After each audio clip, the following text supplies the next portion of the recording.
Bugungi kunda giyohvandlik va boshqa zararli illatlar yoshlar hayoti va kelajagiga jiddiy xavf solayotgan eng dolzarb muammolardan biri hisoblanadi. Mazkur illatlar inson salomatligiga, ma'naviy muhitga hamda jamiyat barqarorligiga salbiy ta'sir ko'rsatadi. Shu bois yoshlarni bunday tahdidlardan muhofaza qilish, ularda sog'lom turmush tarzini shakllantirish va mas'uliyatli hayotiy qarashni qaror toptirish ustuvor vazifa sifatida belgilangan. Shu maqsadda Chortoq tumanidagi 47-sonli umumiy o'rta ta'lim maktabida giyohvandlik kelajakka tahdid mavzusida tuman miqyosidagi seminar tashkil etildi. Unda umumta'lim maktablarining ma'naviy-ma'rifiy ishlar bo'yicha direktor o'rinbosarlari, huquqni muhofaza qilish organlari vakillari, pedagoglar hamda jamoatchilik faollari ishtirok etdi.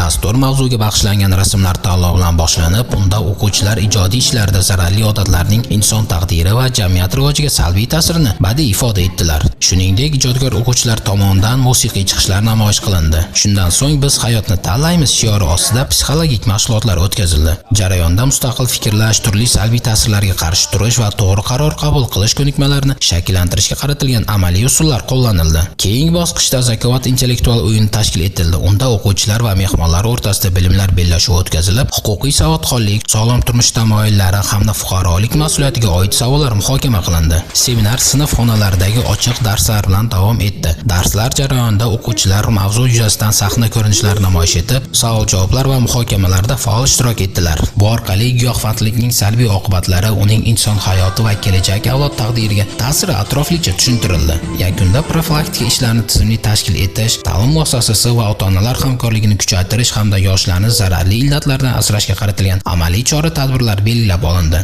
Mazkur seminar yoshlar ongida sog'lom hayotiy qarashni mustahkamlash, ularni turli tahdidlardan himoya qilish va ijtimoiy mas'uliyatni oshirishga xizmat qildi.